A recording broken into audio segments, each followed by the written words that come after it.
Hello, mamas. This may be the very last incoherent rambling that you'll ever see on this podcast. The very essence of my soul might be whisked away before your eyes, depending on how the next few weeks go. What am I talking about?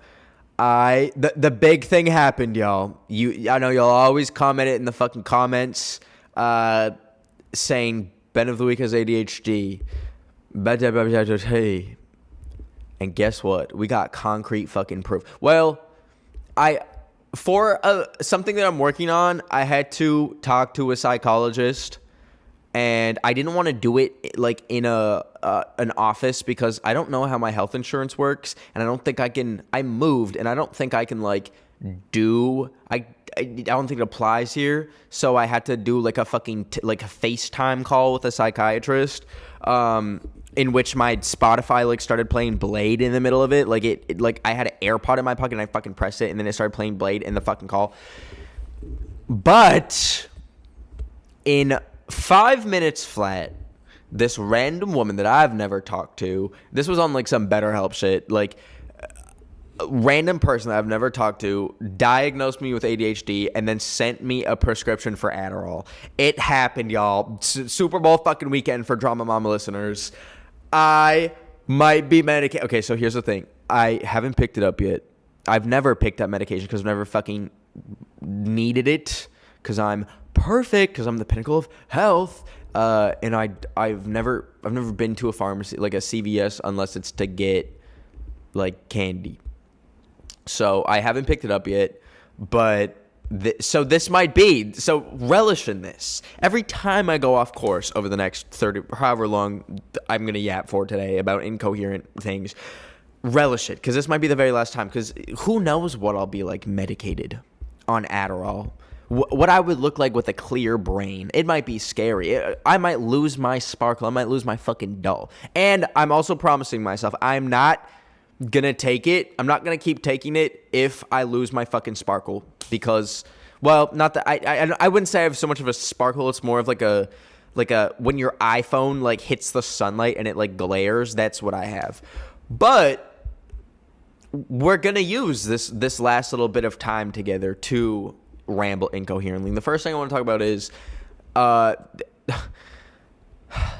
Northwest giving her mom like a gold-plated necklace that's like $45,000 with Skibbity Toilet engraved on it.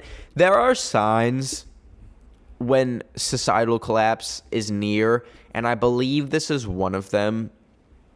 I've been thinking a lot about how we're living in this is the greatest time to be alive probably in all of history. Like you can go on Facebook.com and see your grandfather like reposting like an AI generated picture of Kamala Harris putting a baby in a blender. You can. I try not to be so doom and gloom, but it does kind of feel like society's falling apart a wee bit. And I think about how long is this thing going to keep running? You ever like see or like get a vibe from something where you can't even imagine like how much longer it's going to go for? That's how I think about like Western civilization. Like I look at it and I'm like, does this have like a year left? Do we have like 10? Definitely not more than 30. And I've really been trying not to be so pessimistic, because I used to tell people, like, whenever you would say, like, what's your biggest pet peeve? I'd always say pessimistic people. But I find myself indulging in pessimistic thoughts quite a bit frequently, and it's kind of scaring me. And I don't know what it stems from. One thing that a lot of y'all asked me to talk about on this podcast is brain rot culture. You're like, talk about brain rot toddlers. I'm like, motherfucker, some of y'all are brain rot toddlers. Like I'm like, look, the call's coming from inside the house. What the fuck just made a noise in my doorway? Oh god. Okay, I'm gonna keep my fucking voice down because like I have paper thin walls. But I was in the elevator and one of the people on my floor was like, hey, and I was like, hey, and he was like, how's your neighbor? And I'm like, she's good. And he's like, she can be something, all right. I was like, what do you mean by that? She's fine. I met her once, and he's like, I've just heard some things, and then gave no fucking context and left the elevator. What the fuck am I supposed to do with that information? And so now I'm thinking like I feel like she can probably hear me right now because I can hear her. I can fucking hear her through the walls when she's like literally like talking quietly on the phone, which scares the fuck out of me because I will be on this goddamn computer playing Fortnite, screaming my ass off, and like screaming like actual bloody murder, or like I'm getting killed, I'm getting killed, I'm getting killed. And the one conversation I've had with her, she said that like she's like a fucking Neanderthal. Like she doesn't use technology. She barely, I don't even know if she has a TV. Like I've never heard a fucking TV or like an electronic come from her house. Like I don't even think she is like I think she is electricity. But so like I think the concept of like she couldn't wrap her head around the concept of me screaming into my computer and it being like completely fine and normal. So that's been really scaring me. I got extremely run down last week. I was like sleeping like 4 hours a night and completely kind of lost the concept of like my self-identity. Like I would talk and I would hear the sounds of my voice coming from from inside my body, and I would just like hear the sounds of whatever I was talking about outside of my body. And then I was like, oh, that's me talking. Interesting. So that's been really fun. I've also been thinking about, I wanted to make a whole video essay on this, but I don't think it's worth it. I think I'll just fucking yap about it on here instead. I have been thinking about the value of someone talking from an online profile with no profile picture. In my mind, if I see like a tweet about like literally anything, this like I'm not talking about like someone like commenting on like my video and they have no profile picture. Like I'm talking about like if I see something on like Twitter, or someone on TikTok and they don't reveal their face, they don't show my face, I give them literally no thought in my mind. Half the time I just scroll, especially if it's like an anime profile picture, because in my mind it's kind of like a boomer-esque value that I have, where it's like if you have something to say it with your chest, and if you don't, it doesn't matter and your opinion doesn't mean anything, which sounds like very like actual like 70-year-old fucking like behavior. But I've been giving it more thought because I know that a lot of people in the younger generation, especially Generation Alpha, use internet in a very different way than I do. Like I obviously am like so like my fucking footprint, my digital footprint goes for miles, and it goes to a very dark place. It goes into a cave, which goes into the dungeons underneath the earth and into the 7th layer of hell. Like that's how far my digital footprint goes. And I'm like okay with that, and that's how I use the internet. And like there's countless pictures of my feet on the internet. I don't give a fuck. But the way that the new generation uses the internet is so different than I do, and I've had a hard time wrapping my head around that, because it's like it's very normal, and it's very normal to not share anything about yourself on the internet, and it's very kind of like cringe. Correct me if I'm wrong. Please tell me how you interact with being online and having like fucking social media profiles. I'm so curious. I almost want to like quit everything, just like do like a study, like a university study on this. It fascinates me so much, but I get these clashing, conflicting feelings, because it's like, on one hand, in my bones, I'm like, why the fuck would I listen to someone on like Twitter, in a YouTube comment, in a TikTok comment, who like doesn't even show their face, has no videos, has like nothing, no skin in the game. They have nothing to lose. Why the fuck would like, are you even real? And especially now that there's like AI, like fucking AI bots, it's like, you probably aren't real. So, but at the same time, most people, at least like, you know what, maybe like it would be so fucking weird to see like a comment section where every single user, it was like their first and last name and then a picture of themselves. And then like you could click on that picture and see their profile with like pictures of them with like their family, like geotagged to like their work or something. Like that shit would never happen. And I think where I really see this is like on my Discord, the amount of people are on the Discord who like, and this is like honestly like rightfully so, because there's like like, you do not want to be sharing your fucking legal name with people on Discord, but it's interesting to be in like an environment where not a single person like links to their real name. And I'm like, and they have like little fucking nicknames. Like, it's like people on my Discord like name like, I'm Zubumafu. Like, okay, like whatever the fuck that means. All right, that train of thought is derailing. Another thing I saw was this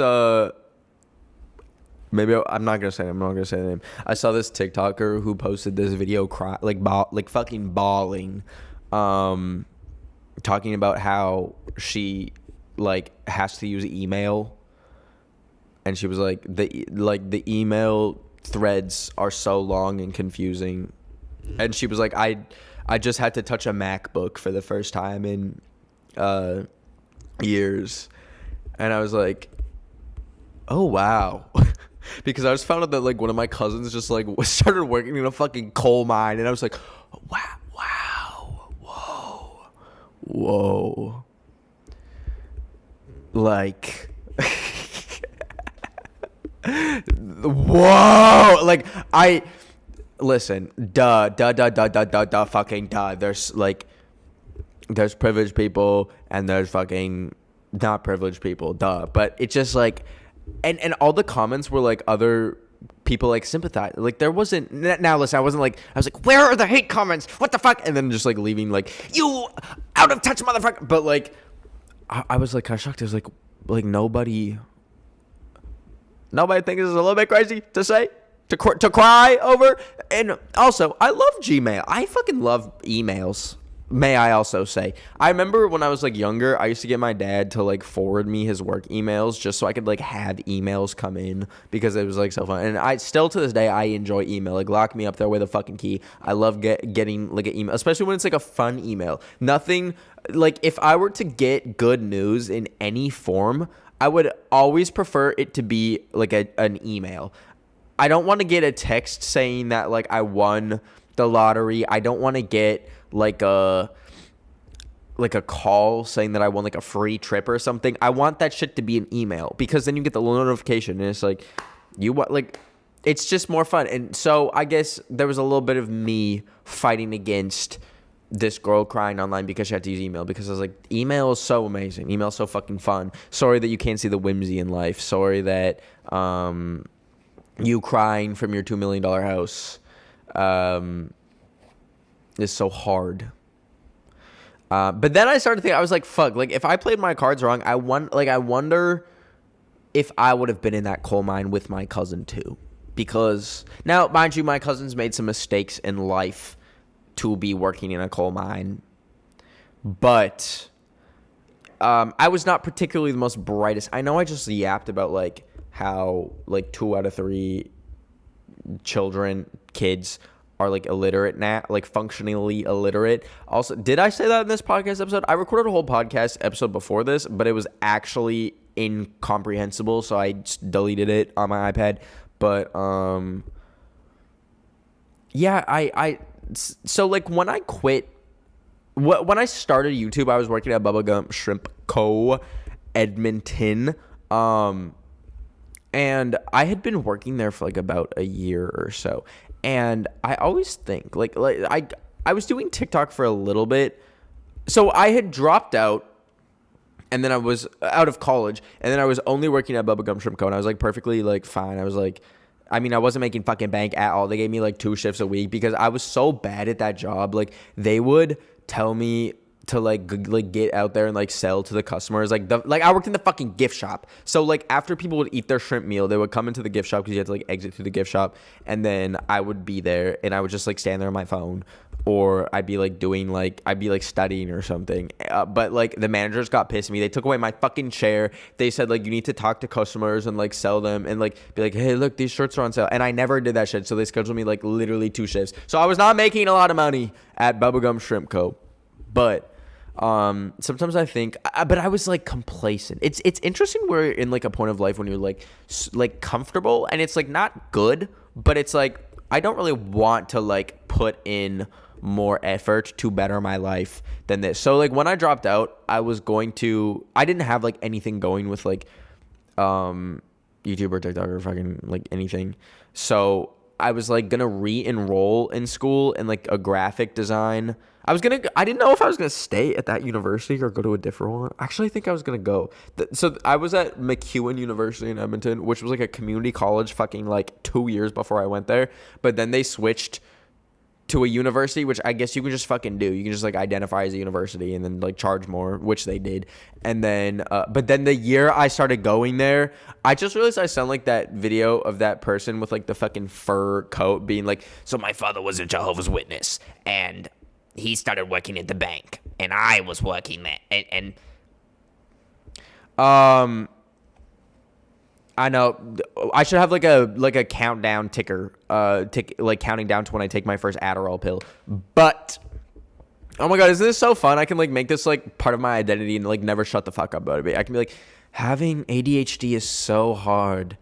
Having no executive you guys don't understand. I can like really milk this shit, but I won't, because I don't think I'm gonna take Adderall forever. Because I had a friend that did that, and she said it actually dulled her entire sparkle and made her a shell of a human being and a husk emotionally. And I kind of don't want to do that. And I think I'd be okay with being scatterbrained forever and like actually probably never being able to accomplish anything because I can't get my thoughts in a row. I think I'd rather do that than like be like, but I was perfectly fine working at Bubblegum. And so when I dropped out, I was like, I'm going to enroll in a different school. Basically, I was taking journalism, and then I switched from journalism to professional communication, which what the fuck even is that? Like, that's not, like, I'll see people that did the same degree as me, and then they'll just, like, go and work at McDonald's because, like, no one's fucking hiring, like, professional communicators. Like, what the fuck does that even mean? And some of the classes I used to take in professional communication was, like, well, it wasn't that. It wasn't coughing fucking 101. But, like, I had to do copy editing, which is, like, literally, like, checking a piece of text for grammar. And mind you, they like, advertised this program as, they were like, you want to join the new media revolution? You want to become a podcaster fucking media mogul extraordinaire? Well, come to our professional communication program. And so I was like, okay, well, that sounds like the least of many evils that you can take for like programs in Alberta. So I did that. But yeah, no, I fucking hated it. And then I dropped out, like, pre-YouTube doing anything. I was doing YouTube, but, like, I was doing just what the fuck ever. And it was, like, very much in my era. I was like, I just need to get views. I need to get subscribers. And, like, not really caring how. So, like, I think they're all private. I was doing, like, music reviews. Oh, I'm gonna expose myself, because why not? I was doing album reviews on... Oh, some fly just fucking whizzed past my face. I was doing album reviews on YouTube, and most of them got like maybe like 2,000 to 3,000 views, and most of them I would listen to the full album, but I cheated the fucking system. So here's what I did. I would go on iTunes, and when like an album would be coming out, like, and you could pre-order it, they would have like samples on iTunes of like the first 30 seconds of the song sometimes, not all the time. And I would like listen to like the previews and then like record my reaction to the previews as if I was listening to the whole album. Then I would be able to post the video the second the album came out, which would make people think that I had like some sort of like insider fucking like access to these albums. So, but it would backfire sometimes. And I would like literally have to take some of the videos down because sometimes I would like post, what album was it? It was like, maybe it was like an Ariana Grande album or something. But the sample that I listened to just happened to be like nothing, like it was nothing memorable. And I think there was like a really memorable line later in the song, and people started to clue in. They're like, you didn't listen to the whole fucking song, did you? Like, why are you like it was like the first 10 seconds of a song. I'm like, hey, and then like the actual like meat and potatoes were like later on, and I didn't even. So I was doing that and working at Bubblegum, and I really didn't have like a life plan. Like I kind of settled into like the comfort of just like working like minimum wage and like hanging out with my friends every like second weekend and playing Fortnite all night. And I was like, but realistically, that ship was gonna sail pretty fast because like I wasn't accumulating money and I was living at my mom's house, so it was a good thing that social media came along because probably would not. I probably would have gotten fired eventually. I think at Bubblegum because I like was the least performing employee. Like they would show us like how many sales each person would make, and some motherfuckers were like selling like the t-shirts being like those Shrimp Louis. Like Shrimp Louis was the mascot of Bubba Gump, and they would be like selling like fucking 10 of those a shift, and I sold like 3 the whole time I worked there. I just did not give a fuck. Sorry. Like you can't, if you're paying me minimum wage, you can't pay me to like walk around and be like, hey, would you be interested in this Bubba Gump shirt? Shut the fuck up. No. So also they used to have a policy where if you like talked bad about Bubba Gump, they would like literally sue your ass. Like I remember like, I think we had to sign, no, I don't think we signed anything, but like prior to this Bubba Gump location that I worked at, I think like they were like notorious for suing their own employees for being like, the shrimp's made of bugs or some shit. Not, listen, I didn't say that. I've been thinking about flooding a lot too. I think when the hurricanes ravaged the South, I took for granted how dry my life has been. I've never experienced flooding and how horrible that would be to just like that's a whole different level of devastation because it's like imagine your house floods and it's like a foot of water is in your house. You're not like the rest of your house is completely fine seemingly, like from here on up like everything looks fine, but no, like all your wiring is fucked, all of your belongings that were on floor level are fucked. Like so it'd be such a weird feeling to like look up in your house and everything looks fine, but then you look down and like it's condemned and then you can never go in there because like the foundation's like tilted. Like that shit's so crazy, and I've always taken that for granted because I've never like lived in an area that could flood. Okay, I wasn't gonna talk about doom and gloom anymore, but I like saw that all the carbon sinks in the world are not taking, they just stopped taking in carbon dioxide apparently. Like the fucking Amazon jungle is just like not processing carbon dioxide anymore. And all the emissions are just going back up and no one knows why. And so back to like societal collapse and like how an empire, I was going to say how an empire falls, and my fucking light almost fell over. I wish for nothing more. Like I wish I could just peer into the future for like for a minute to just see what like life will be like in 80 years, because things are getting a little fucking bleak. Things are getting a little bit bleak. I was thinking the other day about what it would be like to be in a school right now.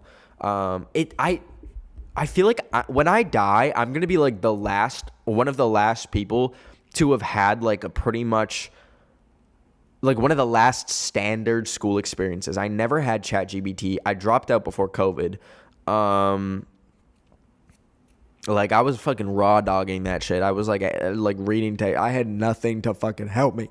And now it's like there's no university and there's no schools where you're not using ChatGPT and you're pretty much not learning anything. And it's like I can't fucking wait to be 90 years old and be like, I remember back in my like I'm going to be one of those motherfuckers. So I'm already one of those motherfuckers. Tyler Creator's album has me really excited, but we need to talk about how people just get hyped up for fucking no reason. He posted like a 15-second snippet and motherfuckers were acting like the return of God was here. All he did was say, Chromacopia. Like, I love Tyler Creator. I have like probably 10 things from Golf Wang. I've listened to every fucking album since I was like 13. And calm down. I can appreciate though how, you know, he has his album done and then he's just like, okay, it's coming out in a week. I'm getting very sick of the whole album rollout thing, and I get that like artists are kind of forced to do that by their record labels, but it's like, come the fuck on. If you have the audio file, put it on Spotify.com. Why? gonna be just less and less and less excited. I know you want the opposite effect. You want me to get more and more excited. I'm gonna forget your album comes out. And I know that's sounding like stubborn and just being like argumentative, but no, the amount of times where an artist that I really like has announced an album and then they're like coming out in January and it's like May, and I just forget when it comes out and then I don't listen to it because it's like, well, I was excited for it like 7 months ago. Like, it's so, and I get for movies doing that because like obviously movies are like a bigger production. Like you have to make tweaks and stuff.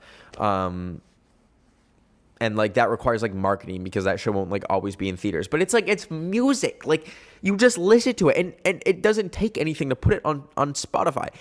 And this is going to be a hot take, but I really have very little sympathy for artists when like their album leaks because it's like, if it's done, just fucking post it. Like, I'm sorry. Like, I really, when they're like, oh my God, fucking leaked, everything's ruined. What do you mean it's ruined? It's just there a day early. Like, sorry, like you won't be on that Billboard charts. And like, also, what the fuck is a Billboard chart? Like, I was listening to the Out of Character podcast and they were like, what the fuck is an album sale? And I've never agreed with anything more. Like, are people buying albums? I mean, definitely like in the Taylor Swift scenarios, people are definitely going to Target and like buying her vinyl records, but it's like such a weird, archaic, like, thing to base like success on because I think I think if you listen to an album like a few times, it counts as like an album sale. But maybe not because like if you were to listen, okay, so you pay for an album and it's like what, $10 at Target to stream that album as many times, like accumulate $10 in like streaming revenue. Cause every stream is like what, like a quarter of a cent. So you would have to stream the album like theoretically like what, like 1,000 times for it to be like $10 in revenue for the artist. What the fuck? So like when you see these artists that like come out with an album and they have like random ass box sets, or it's like the album's on like a keychain or something, it's like they're not doing that because it's like a fun merch opportunity. They're doing it because it's like counts as like an album sale. Like if I could, I wish I could just like go into that industry and like delete all reliance on that sort of thing. Cause like who the fuck cares?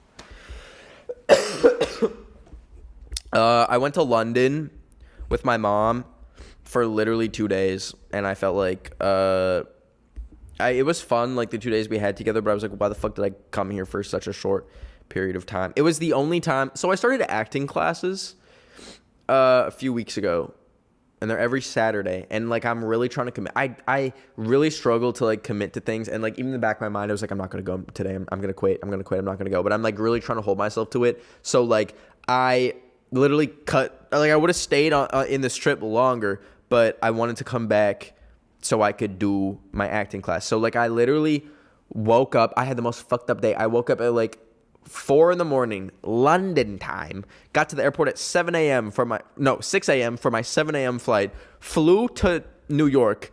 Got here at 10 a.m. My acting class is at noon. Then I went to the acting class for 5 hours until 5 p.m. And then I like literally became a husk of a human. I was like,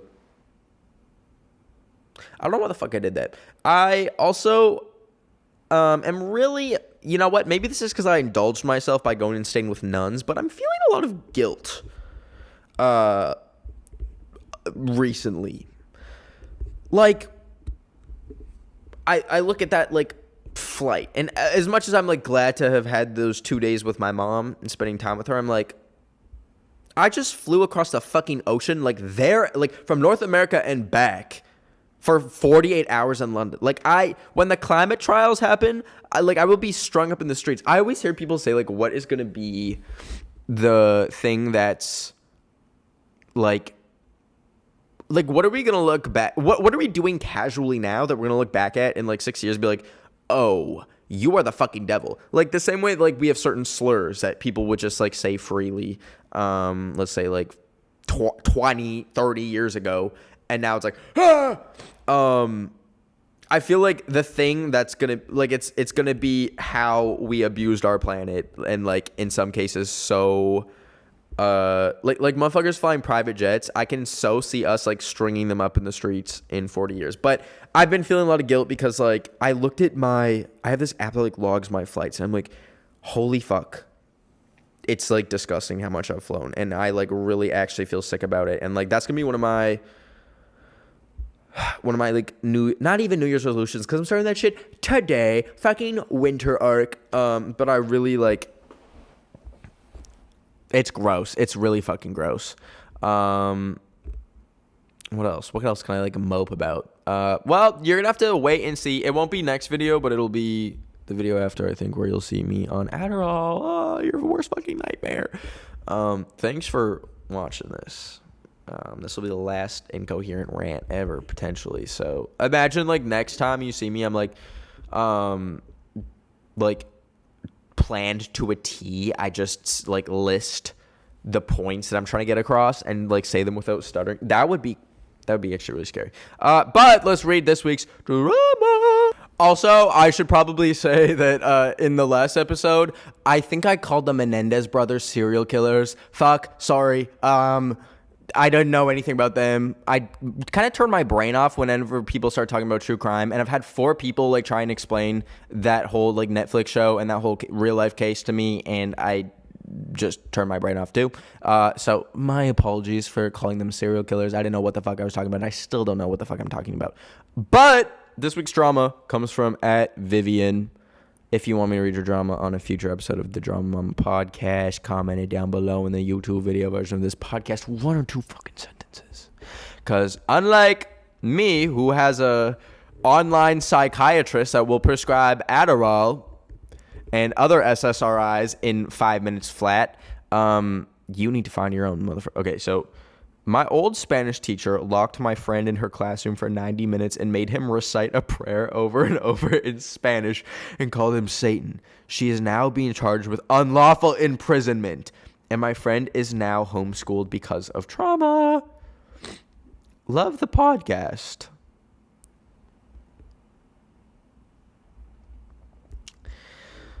Well, I guess she got what she deserved. That's kind of, well, I don't know if that'd be funny. I think, no, that would be traumatic. Sorry, I don't know why I just tried to, like, say, well, you got trauma from that? I'd be laughing. No, because, like, when people who really believe in, like, the devil and, like, Satan in, like, a really tangible way like that, to the point where they'll, like, make you, like, they'll like pray for you and stuff, it does kind of freak me out a little bit. And you know what? That's maybe the worst case scenario. So tell your friends so that happened. Hopefully they can laugh about it one day, because it's not funny. So see you next Thursday. Love you. Bye.